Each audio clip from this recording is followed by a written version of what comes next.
If you voted for President Donald Trump in the last election, listen carefully. I've got a warning, a dire warning. Republicans won the White House. Republicans won the Senate, and Republicans won Congress. Republicans, not conservatives. And while Republicans are the dominant party in the United States of America, not just in the House and the Senate and the White House, but also in governorships across the country and also in the state legislatures, while that happens, there is still a lack of combative conservatives. There's still a lack of combative conservatives. In fact, conservative is still a dirty word in the Republican Party. And true conservatives do not win the way the Republicans did. And a lot of people are confused. They think, well, Donald Trump's the president and he got this mandate and we got the House and the Senate. Well, not everybody in the House and the Senate is as gung-ho and steadfast and America first and make America great again and MAGA as Donald Trump. In fact, most aren't. And we've started to see this. We saw this yesterday in the Senate when John Thune beat out Rick Scott from Florida for Senate Majority Leader. John Thune has been in the Senate for a very long time. John Thune is an acolyte of Mitch McConnell. John Thune worked lockstep with McConnell to push through whatever McConnell wanted and to thwart any other Republican. And Mitch McConnell, for a long time, when Donald Trump wasn't in the White House, Mitch McConnell ran the party. He was the most powerful. He held the purse strings. He held the power. He would work against his own party. There were Republicans in the Senate, Kelly Chewbacca, for example, in Alaska, who was going to be senator, was going to win, was going to beat Lisa Murkowski, but Mitch McConnell stopped it. Why? Because Kelly Chewbacca was loyal to Donald Trump, and Lisa Murkowski was loyal to Mitch McConnell. Mitch McConnell ran the Senate not for the benefit of the voter, but for the benefit of Mitch McConnell. Now he's gone and John Thune is in control. Doesn't seem like a real conservative move, on the side of the Republican-controlled Senate. It's not. In the House of Representatives yesterday, there was another vote, the vote for conference chair. Now, with Elise Stefanik leaving to be the UN ambassador, that leaves an opening. She was the House conference chair, and the House conference chair organizes the messaging and gets the word out and is the fourth highest position in the House leadership. And it was Liz Cheney before it was Elise Stefanik. When Liz Cheney got booted, Elise Stefanik got the job. And the job yesterday went to Lisa McClain from Michigan. Lisa McClain from Michigan. She ran against Kat Kamak for House GOP conference chair.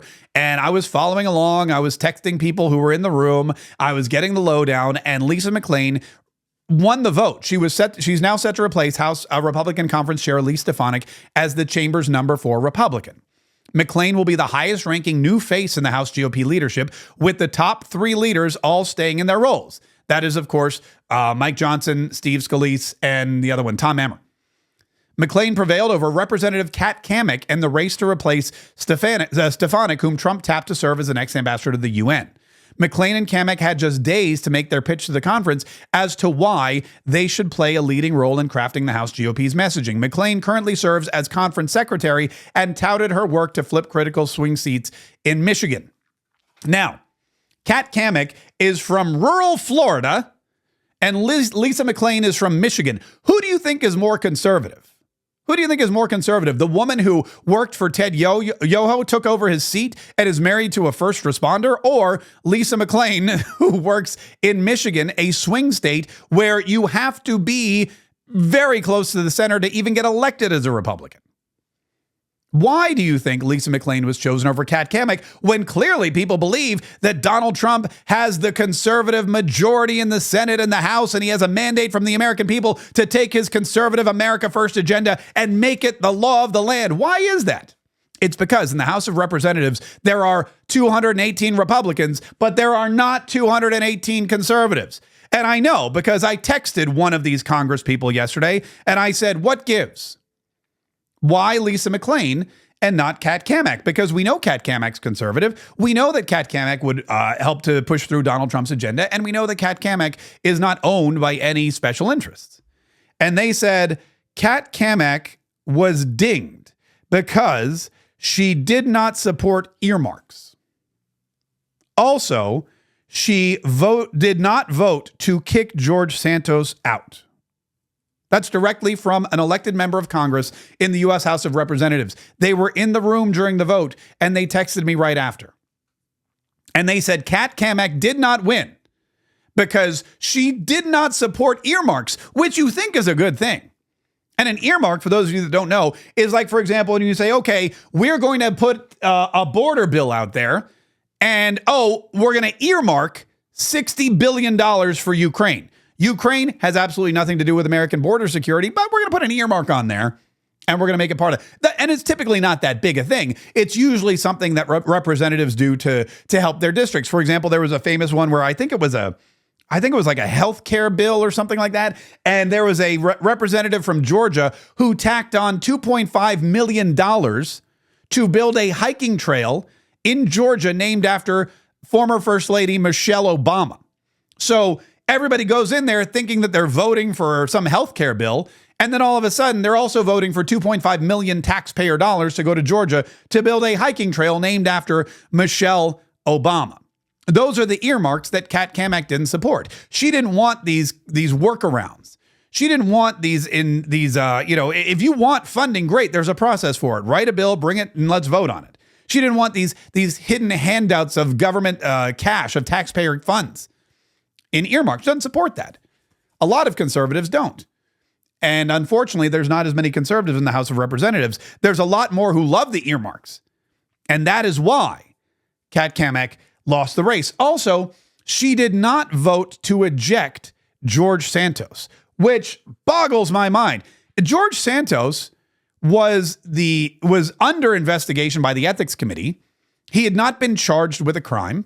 He had not been charged with any. He was not arrested. There was no legal. He wasn't going to jail. He'd been found not guilty of anything. And his own caucus, Republicans in the House of Representatives, his own caucus, they voted him out. They booted him, thus reducing their majority once again and making themselves look like idiots. When really they could have just waited around for the voters to decide. Do New York State voters want George Santos to return to Congress or not? They didn't want to do that. They didn't want to lose face. They wanted to wield their power, and they passed judgment on an innocent man and kicked him out of Congress with no evidence.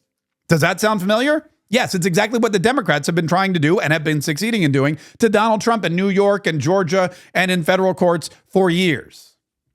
She was right to not vote for George Santos. Every Republican, and there's a whole bunch of them, conservatives all, but not nearly enough. The conservatives in the caucus who did not vote to kick out George Santos were doing the right thing. And the Republicans in the party who voted George Santos out for no reason whatsoever were siding with the Democrats. And he's out because there's more of them than there are of us. And now with Matt Gaetz popping up, and you've got Republicans who are saying, I don't know, Lindsey Graham, I'm going to have to think about this one. Joni Ernst, it's going to be an uphill battle. Susan Collins, WTF? I'm paraphrasing, by the way. You've got multiple Republicans in the Senate who voted for John Thune to be the Senate Majority Leader, and who now could be voting against Donald Trump's choice for Attorney General Matt Gaetz. Just be warned. The Republicans have the majority.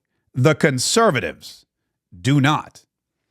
And that is why every single day we come in here with the facts, the straight facts, the hardcore facts. That's why every single day we talk about what's going on. We pull back the curtain. We let you know what's happening inside of Washington, D.C. We bring our contacts in so that you can hear directly from the people. It's like my brand new podcast.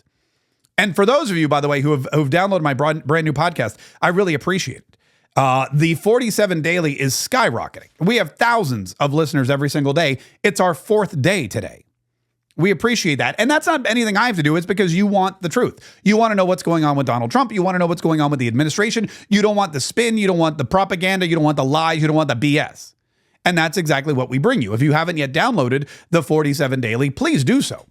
You can go to the47daily.com. Wait, I think I have a banner for that one too. Let me see. There it is, the47daily.com. That one we get out every single morning. It's 20 minutes. It's straight news. And it's only news about Donald Trump, the 47th president of the United States. Start your day with a daily dose of the truth so you know what's fact and what's fiction. the47daily.com.